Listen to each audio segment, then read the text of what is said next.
The reason that discipline is necessary is because you're a mass of competing short-term interests. And so the question is then, well, which short-term interest should win out? And the answer to that is none of them. They need to be organized into a hierarchy that makes them functional across time and across individuals. So like a 2-year-old is very likely to act out his or her proximal impulse. But of course, a 2-year-old can't survive in the world. You have to bring your primary instincts, let's say, under the regulatory structure of a higher order value system that allows them to manifest themselves without undue mutual sacrifice across large spans of time in the presence of large numbers of other people. So that requires a very sophisticated ordering. The meta-narrative is necessary to unite subcultures so that they can operate peacefully and within the same space. The same thing applies within you, because you're like an internal coalition of warring, single-minded tribes, and they have to all be brought under the organizational structure of long-term collective vision. And in order to do that, you have to be disciplined.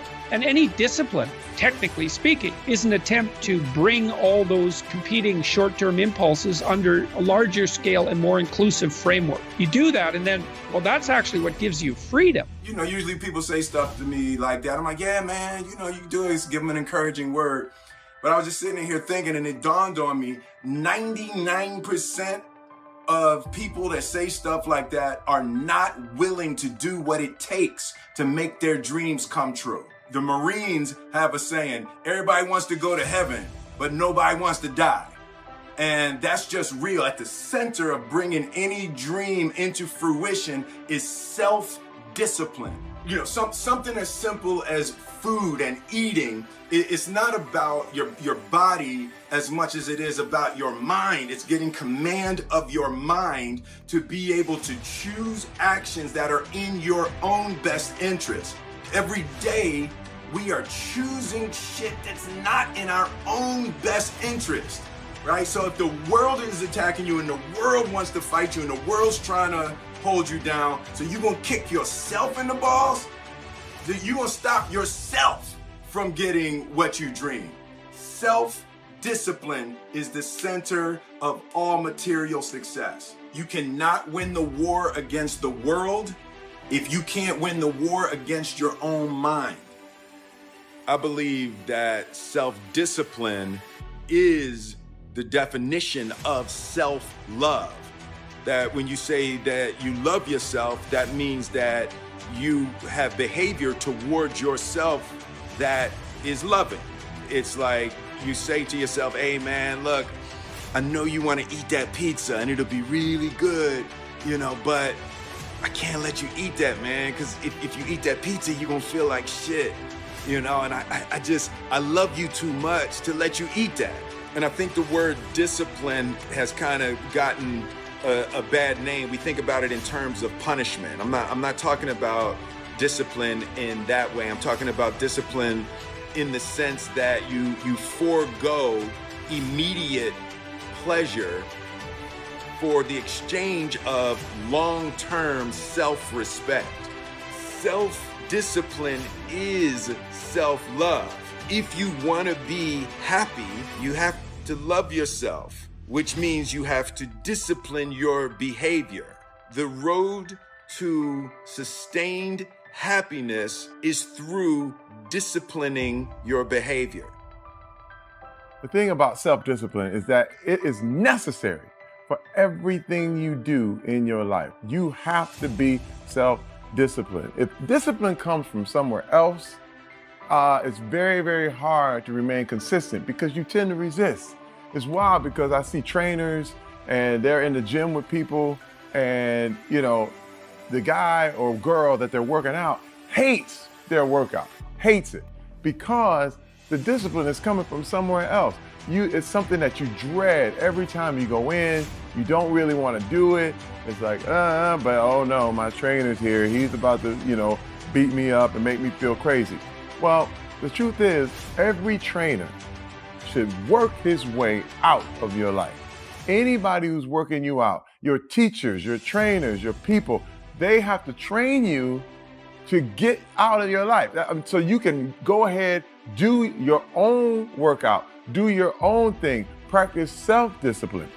If you change your mind, your mindset, and really focus it on what discipline really is, you start to welcome discipline. You welcome self-discipline into your life.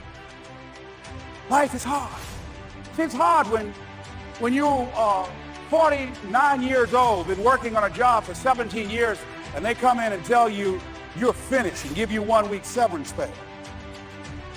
And you got to start all over again. It's hard when you are married and raising children and your children are crawling and your husband dies unexpectedly. It's hard handling just the tragedies of life.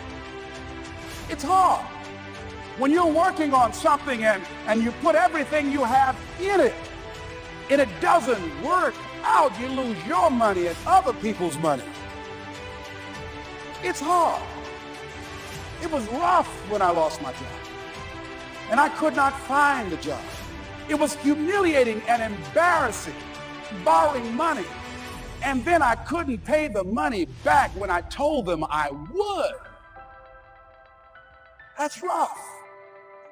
How people look at you, how they respond to you. It's very hard. It's humiliating. Here's what I discovered that happens to you in life, that you will go through things, and while you're going through them, you can't understand why it's happening to you. But after you go through it and you get back and you look at it and you say, oh, now I understand why I needed that lesson. Have it ever happened to you? Raise your hand. Has it ever happened to you that I couldn't understand it there? But after I got through it, then I saw that was preparing me for bigger and better things. As you go through the challenges of life and you look at it and embrace whatever comes to you, don't run from it. Step toward it. Don't try and duck it like most people do. See, most people want it easy. See, easy come, easy what? Easy go. See, but when you go at what you're going to deal with and you deal with the difficulties of it, when you handle those hard things close at hand, making those hard decisions right now that you don't want to make, learning those things that you don't like to do, but you know that in order for you to get where you want to go, this is one of the hoops that you have to flip through. And I'm saying to you, whatever you got to do it, because if you don't, life is going to whoop you until you surrender and say, okay, all right.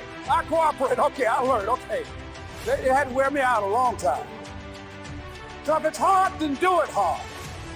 Now, how do you hang in there during the hard, difficult times, Les?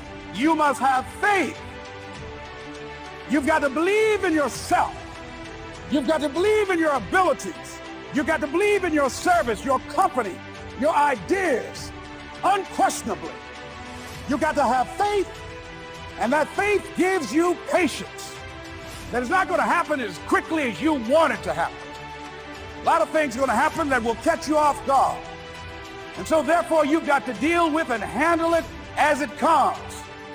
And not only that, but that faith and patience drives you into action. You got to keep moving and keep plugging away. In the Far East, they have something that's called the Chinese bamboo tree. The Chinese bamboo tree takes 5 years to grow. They have to water and fertilize the ground where it is every day. And it doesn't break through the ground until the 5th year. But once it breaks through the ground, within 5 weeks, it grows 90 feet tall. Now the question is, does it grow 90 feet tall in 5 weeks or 5 years? The answer is obvious. It grows 90 feet tall in 5 years.